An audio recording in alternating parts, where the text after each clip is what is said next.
দক্ষিণ চীন সাগরের বুকে বেজিং যখন একের পর এক যুদ্ধজাহাজ নামিয়ে দাদাগিরি চালাচ্ছে, ঠিক তখনই জাকার্তার আকাশে গর্জে উঠল সুখোই F-16 ফাইটার জেট। তবে কোনো যুদ্ধের জন্য নয়, ভারতের প্রধানমন্ত্রী নরেন্দ্র মোদীর বিমান ইন্দোনেশিয়ার আকাশসীমায় প্রবেশ করতেই তাকে রাজকীয় কায়দায় এসকর্ট করে স্যালুট জানালো ইন্দোনেশীয় বিমান বাহিনী। সোমবার 6 জুলাই রাতের এই আকাশছোঁয়া অভ্যর্থনা কেবল এক রাজকীয় সৌজন্য ছিল না, তা ছিল চীনের ঠিক নাকের ডগায় বসে ভারত এবং ইন্দোনেশিয়ার এক নয়া সামরিক এবং কৌশলগত অক্ষ করে তোলার প্রকাশ্য সমীকরণ। ত্রিদেশীয় সফরের প্রথম দফায় জাকার্তায় পা রেখেছেন ভারতের প্রধানমন্ত্রী, আর তার এই সফরের দ্বিতীয় দিনে মঙ্গলবার 7 জুলাই জাকার্তা থেকে এলো এক বিরাট খবর। দুই দেশের দ্বিপাক্ষিক সম্পর্কের অভূতপূর্ব উন্নতির স্বীকৃতি হিসেবে নরেন্দ্র মোদীকে ইন্দোনেশিয়ার সর্বোচ্চ নাগরিক সম্মান বিন্তাং আদি পূর্ণায় ভূষিত করলেন সে দেশের প্রেসিডেন্ট প্রাবোও সুবিয়ান্তো।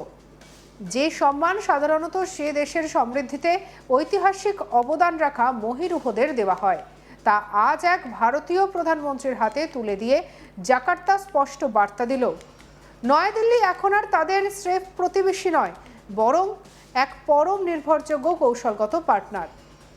প্রধানমন্ত্রীও এই সম্মান গ্রহণ করে একে 140 কোটি ভারতবাসীর সম্মান বলে উৎসর্গ করেছেন।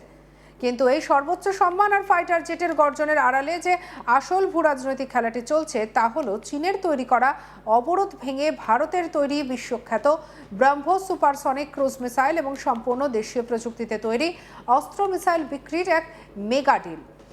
এই সফরের সবথেকে বড় আকর্ষণ হলো ভারতের গর্ব ব্রহ্মোস মিসাইল। শব্দের চেয়ে দ্রুতগামী এবং সুপারসনিক ক্রুজ মিসাইলটি নিজের অস্ত্রাগারে অন্তর্ভুক্ত করতে দীর্ঘদিন ধরেই মরিয়া ইন্দোনেশিয়া। জাকার্তায় নিযুক্ত ভারতের রাষ্ট্রদূত সন্দীপ চক্রবর্তী স্পষ্ট ইঙ্গিত দিয়েছেন, ব্রহ্মোস কেনা নিয়ে দুই দেশের আলোচনা একদম শেষ পর্যায়ে এবং ফাইনাল স্টেজে পৌঁছে গিয়েছে। ফিলিপিন্সের পর এবার ইন্দোনেশিয়াও ব্রহ্মোসের গ্রাহক হতে চলেছে। আর প্রধানমন্ত্রী মোদীর এই সফরে সেই বহু প্রতীক্ষিত কোটি কোটি ডলারের চুক্তিতে শিলমোহর পড়তে পারে। শুধু ব্রহ্মোসই নয়, ভারতের আকাশ থেকে আকাশের নিক্ষেপযোগ্য অত্যাধুনিক অস্ত্র মিসাইল কেনার জন্য মারাত্মক আগ্রহ দেখিয়েছে ইন্দোনেশিয়া। বিশেষ করে ভারতীয় বিমান বাহিনী অপারেশন সিন্দুরে এই মিসাইল নিখুঁত এবং বিধ্বংসী কার্যকারিতা প্রমাণ হওয়ার পর জাকার্তা তাদের ফাইটার জেটের শক্তি বাড়াতে ভারতের এই দেশীয় প্রযুক্তির ওপর সম্পূর্ণ ভরসা রাখছে।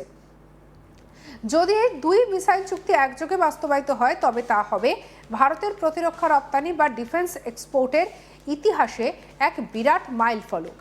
একসময় অস্ত্র আমদানিকারী ভারত আজ দক্ষিণ পূর্ব এশিয়ার দেশগুলিতে চীনের আগ্রাসনের বিরুদ্ধে সামরিকভাবে স্বাবলম্বী করে তুলেছে। এর চেয়ে বড় কৌশলগত জয় আর কী বা হতে পারে?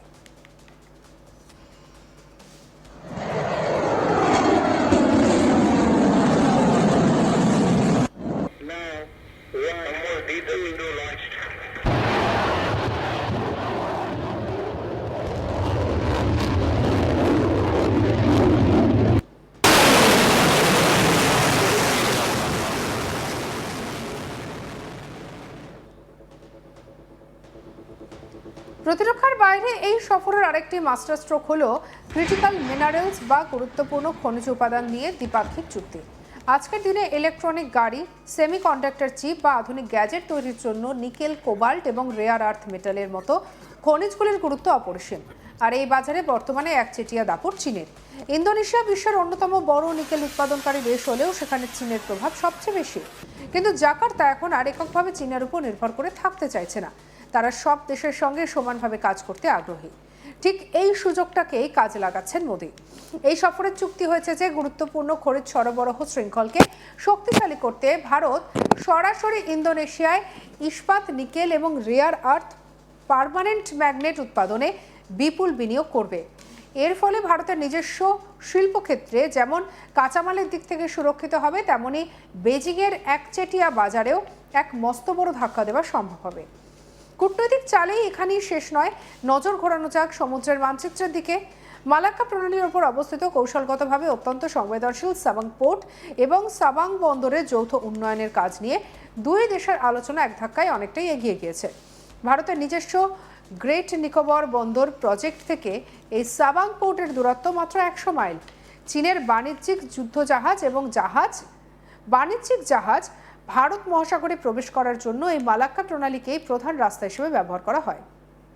এখন ভারত এবং ইন্দোনেশিয়া যদি যৌথভাবে এই সাবাং বন্দরের উন্নয়ন ঘটায় এবং সেখানে ভারতীয় নৌবাহিনীর উপস্থিতি বা নজরদারির সুযোগ তৈরি হয়, তবে যুদ্ধের সময় চীনের লাইফলাইন এক তুড়িতে কেটে নেওয়ার ক্ষমতা চলে আসবে নয়াদিল্লির হাতে।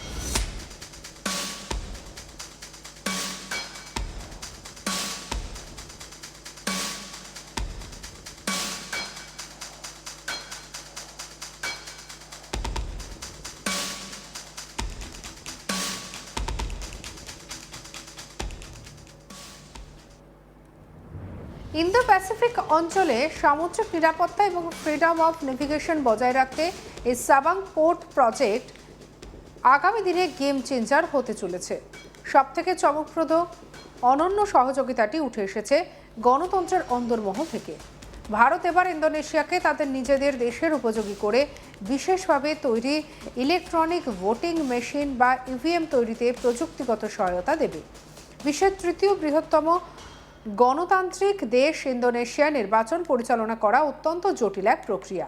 সেখানে ভারতের নির্বাচন ব্যবস্থাপনা মডেল এবং ইভিএম প্রযুক্তির ওপর জাকার্তার এই ভরসা প্রমাণ করে যে ভারত কেবল সামরিক বা অর্থনৈতিক ক্ষেত্রেই নয়, বরং গণতান্ত্রিক প্রযুক্তির বিশ্বস্ত ব্র্যান্ড হিসেবেও বিশ্বের দরবারে নিজের আধিপত্য প্রতিষ্ঠা করছে।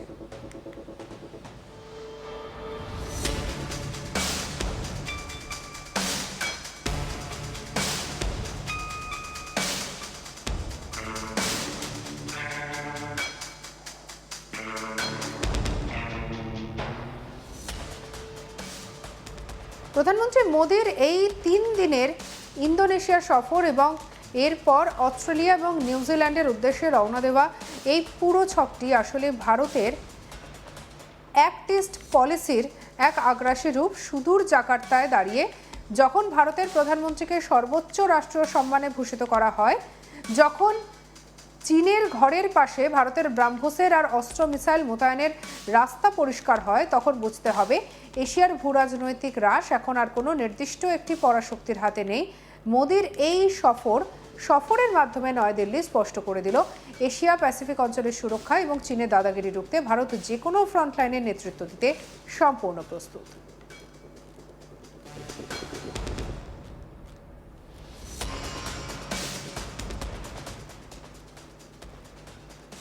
সঙ্গে রাখুন আজ তাক বাংলাকে, সাবস্ক্রাইব করতে ভুলবেন না।